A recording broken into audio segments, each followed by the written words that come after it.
Hello everyone.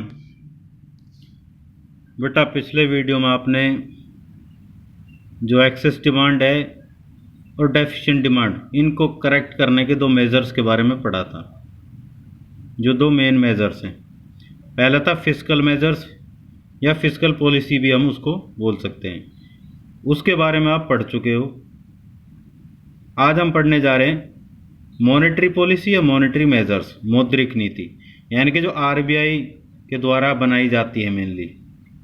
तो RBI क्या क्या रोल प्ले करता है, किस तरह से एक्सेस डिमांड को कंट्रोल करता है, उसको करेक्ट करता है, और किस तरह से डेफिशिएंट डिमांड को करेक्ट करता है, आइए उसके बारे में हम जान लेते हैं। तो करेक्ट करने से पहले कुछ एक जो अलग अलग कंपोनेंट्स है या अलग अलग चीज़ें हैं, अलग अलग एलिमेंट्स है जिनको आरबीआई इस्तेमाल करता है, वो देखते हैं वन बाय वन। इसमें basically bank rate, CRR, SLR, repo rate, reverse repo rate, ये सारी चीज़ें इस्तेमाल की जाती है जिससे कि एक्सेस डिमांड और डेफिशिएंट डिमांड को करेक्ट किया जा सके। अब सबसे पहले क्या है, application of monetary instruments to correct the situation of excess demand. मतलब जो मॉनेटरी इंस्ट्रूमेंट्स है जैसे बैंक रेट वगैरह है, इनको किस तरह से इस्तेमाल करना है और किस तरह की सिचुएशन में, एक्सेस डिमांड की सिचुएशन में। यानी कि एक्सेस डिमांड आप ये भी जानते हो कि महंगाई है, लोगों के पास पैसा ज़्यादा और ज़्यादा खर्च करते जा रहे हैं, महंगाई और बढ़ती जा रही है। ठीक है, तो यहाँ पर अब किस तरह से इस चीज़ को हम कंट्रोल करेंगे जो कि एक्सेस डिमांड की प्रॉब्लम है। तो सबसे पहला by bank rate and repo rate. Bank rate आप जानते हो, जिस रेट से आरबीआई बैंक अदर बैंक्स या कमर्शियल बैंक्स को बेटा उधार देता है शॉर्ट टाइम पीरियड के लिए। ठीक है, अब इंटरेस्ट रेट अगर बढ़ा दिया जाए तो आगे क्या है, कमर्शियल बैंक्स भी रेट बढ़ाएंगे, तो उससे क्या है, पब्लिक को पैसा उधार लेना मुश्किल हो जाएगा। अब मुश्किल हो जाएगा तो उनके पास पैसा नहीं होगा खर्च करने के लिए, नहीं होगा तो खर्च नहीं कर पाएंगे, खर्च नहीं कर पाएंगे तो फिर क्या है, जो एग्रीगेट डिमांड है आपकी वो डाउन आ जाएगी, वो जो एक्सेस डिमांड की प्रॉब्लम है वो सही हो जाएगी। तो बैंक रेट और रेपो रेट बढ़ा दो, एडी अपने आप डाउन हो जाएगी क्योंकि पब्लिक के पास पैसा नहीं बचेगा। उसके बाद हम बात कर लेते हैं reverse repo rate. Reverse repo rate क्या होती है, जिस रेट से आरबीआई कमर्शियल बैंक से डिपॉजिट्स एक्सेप्ट करता है। जैसे कि हम अपना पैसा बैंक में जमा कराते हैं, ठीक है, तो हमें बैंक इंटरेस्ट देता है ना, इसी तरह से कमर्शियल बैंक्स अपना पैसा आरबीआई के पास जमा कराते हैं। जब उनके पास सरप्लस में पैसा होता है वो जमा करा देते हैं, तो उससे क्या है, बेसिकली कमर्शियल बैंक्स के पास पैसा कम बचता है। ठीक है, अब ये रेट बढ़ेगा, रिवर्स रेपो रेट का मतलब ये कमर्शियल बैंक्स के लिए इंटरेस्ट रेट ही है भाई, जो इंटरेस्ट रेट उनको अपने डिपॉजिट्स में मिलेगा। अगर ये आरबीआई ने बढ़ा दिया तो कमर्शियल बैंक्स क्या करेंगे, अपना सारा पैसा या अधिकतर पैसा आरबीआई के पास जमा कराएंगे। तो क्या वो उधार दे पाएंगे लोगों को, फिर नहीं दे पाएंगे, उधार देना डाउन हो जाएगा। जब पब्लिक के पास पैसा ही नहीं पहुंचेगा तो खर्च कहाँ से करेंगे, तो एडी अपने आप डाउन हो जाएगी। फिर open market operations. Open market operations में क्या होता है, बेसिकली आरबीआई सिक्योरिटीज़ का सेल और परचेज करता है, जो शेयर्स है, बॉन्ड्स है, इस तरह से जैसे पब्लिक इन्वेस्ट करती है। तो अब बड़ी बात क्या है, अब हमें करेक्ट करना है एक्सेस डिमांड को, यानी कि इन्फ्लेशनरी गैप जो कि महंगाई है। तो सेल ऑफ सिक्योरिटीज़, भाई नेशनल सेविंग सर्टिफिकेट वगैरह भी होते हैं, इस तरह की कई चीज़ें होती हैं। तो वो क्या है, पब्लिक में उनका विश्वास बहुत ज़्यादा होता है, पब्लिक उनको खरीदने के लिए हमेशा तैयार रहती है, क्योंकि गवर्नमेंट की आरबीआई की चीज़ है तो उसमें पैसा डूबने का खतरा भी 0% है और उनको अच्छा खासा उस पर फ़ायदा भी मिल जाता है।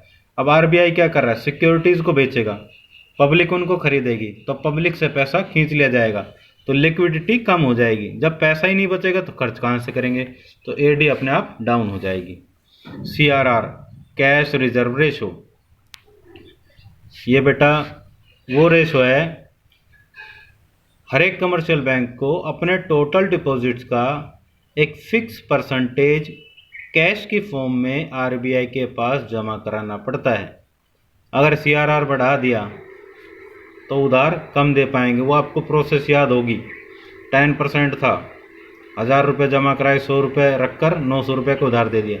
अगर मान लो 20% कर देते, 200 रुपये रख के 800 का उधार दिया जाता, तो क्रेडिट क्रिएशन कम हो जाएगी।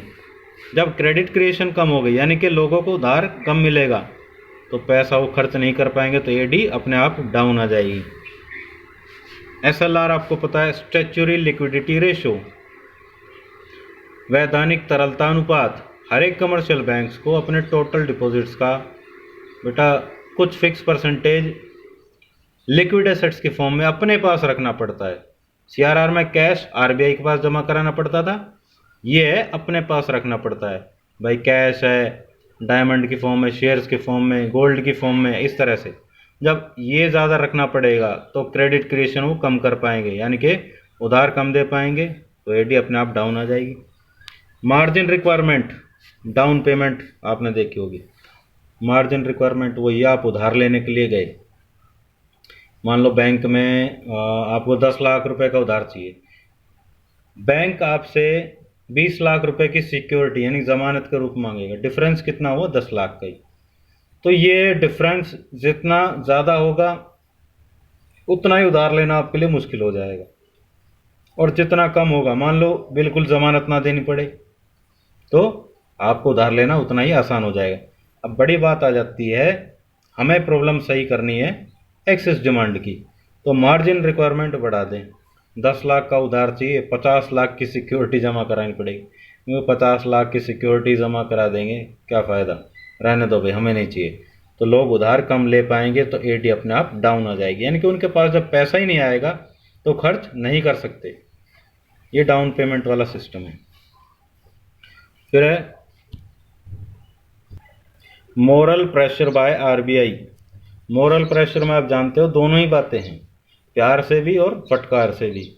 मतलब ये नहीं है कि आरबीआई प्यार से कहेगा कमर्शियल बैंक से कि भाई ये प्रॉब्लम चल रही है एक्सेस डिमांड की, यानी कि महंगाई ज़्यादा बढ़ती जा रही है तो लोगों को लोन कम दो, इंटरेस्ट रेट बढ़ा दो, ठीक है, ये चीज़ें। तो वहाँ पर अगर वो प्यार से मान जाते हैं तो ठीक है, नहीं तो आरबीआई के पास दूसरा भी हथियार है, क्योंकि सभी बैंकों को लोन देने का काम किसका है? आरबीआई का। तो वो उनको प्यार से मना सकता है और फटकार से भी कि भाई लोन हमें कम देना है, जिससे कि एक्सेस डिमांड की प्रॉब्लम कम हो जाए, या फिर नहीं देना है, डिपेंड करता है। फिर है credit rationing, quota fixing. Quota fix कर देना कि भाई इतना उधार दिया जा सकता है। अब क्रेडिट राशनिंग को बढ़ा दिया जाए, यानी कोटा ज़्यादा फिक्स कर दे। ज़्यादा फिक्स करने का मतलब उनको कम उधार दिया जाए, तो क्या करेंगे? लिमिटेड लोन से दे पाएंगे।